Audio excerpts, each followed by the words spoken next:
Praise the lord. मसीह यीशु में आपकी और आपके घरानों की सलामती हो। मैं एवेंजलिस्ट रूथ सुदागर और आज का मेरा टॉपिक है खुदा की तजवीज़। हम इसको ये नाम भी दे सकते हैं कि खुदा की बुलाहट के मुताबिक ज़िंदगी गुजारना। जो आपकी और मेरी कॉल है उसके मुताबिक हमने ज़िंदगी बसर करनी है।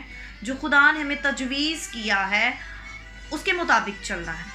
बाज़ लोगों के लिए खुदा का मंसूबा है कि वो अपना घर बार छोड़कर जगह ब जगह अंजील की मुनादी करें, खुशखबरी सुनाएं। और ये इस किस्म की ज़िंदगी जो है ये बहुत बड़ा शर्फ है, लेकिन इसके साथ मुश्किलात भी हैं और बेआरामी भी बहुत है। और अक्सर लोगों के लिए खुदा की तजवीज़ है और वो ये है कि वो अपना कारोबार करते रहें और अपने ही ख़ानदान में रहें और खुदा की खिदमत भी करें। और ये उम्मीद हरगिज़ ना रखें कि चूँकि अब हम ईमानदार हो गए हैं तो हमें किसी मसीही तंजीम में, मिशन में मुलाजमत मिल जाएगी और वहाँ पर हम पैसे बटोरेंगे और जो भी है। और कुरिन्थस में मसीहियों ने पौलुस रसूल से दरियाफ़त किया कि अब चूँकि हम ईमानदार हैं तो क्या हम अपने पेशों को तर्क कर दें। तो पौलुस का जवाब ये था कि हर शख्स जिस हालत में बुलाया गया हो उसी में रहें।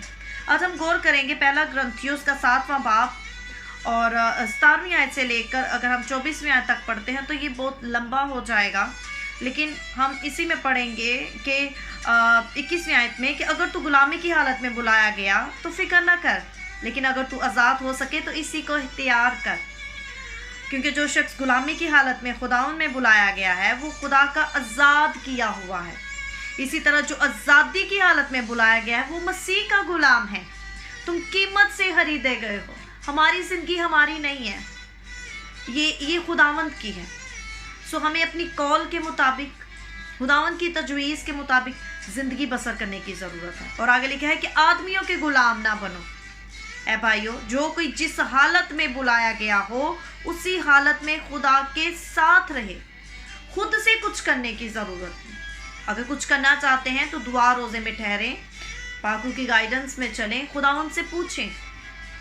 कुछ लोग ऐसा करते हैं, अपना घर बार छोड़कर बैठ जाते हैं और कहते हैं कि मैं फुल टाइम खिदमत करूँगा और फिर बहुत से मामलात जो हैं वो ख़राब भी हो जाते हैं, फैमिली में प्रॉब्लम हो जाती है, जो कि ये खुदावंद की तरफ से नहीं होता। सो अगर हम खुदा के खातिम हैं, खुदा की बुलाहट के मुताबिक ज़िंदगी गुजारना चाहते हैं, खुदावंद का कलाम कहता है कि खुदा की बुलाहट के मुताबिक ज़िंदगी गुजारो। सो हमें भी, अगर हम यीशु को मानने वाले हैं, उसको फॉलो करने वाले हैं, उसके कलाम के मुताबिक हमने अमल करना है और अपनी ज़िंदगी को बसर करना है। अगर खुदावंद चाहता है कि आप फुल टाइम खिदमत करें, जगह पर जगह जाकर खुशखबरी सुनाएं, कलाम की खिदमत करें, लोगों की खिदमत करें, खुदा की खिदमत करें, तो ये खुदावंद आपको और मुझे बताएगा कि हमें किस तरह से मिनिस्ट्री वर्क करना है। सो जो है हमें अपनी जो हमारी खिदमत है, जिस मकसद के लिए उसने हमें ज़मीन पर भेजा, हमें पूरी पैरवी करने की ज़रूरत है। जैसे यशवा और कालिब ने की, उसने पूरी पैरवी की, उसने हुक्म को माना और उसने पूरी पैरवी की। और वो क्या हुआ, उसके लिए जो ब्लेसिंग थी वो कादरी मुतलिक ने खुद उसके लिए अनाउंसमेंट की, खुद अनाउंस की कि मैं तुझे ये बरकत दूंगा, तेरी औलाद को दूंगा, तू सब कुछ हम कलाम में से पढ़ सकते हैं। सो खुदा मुझे और आपको अपनी कॉल के मुताबिक, उस बुलाहट के मुताबिक और खुदा की तजवीज़ के मुताबिक ज़िंदगी बसर करने का फजल बख्शे। God bless you all.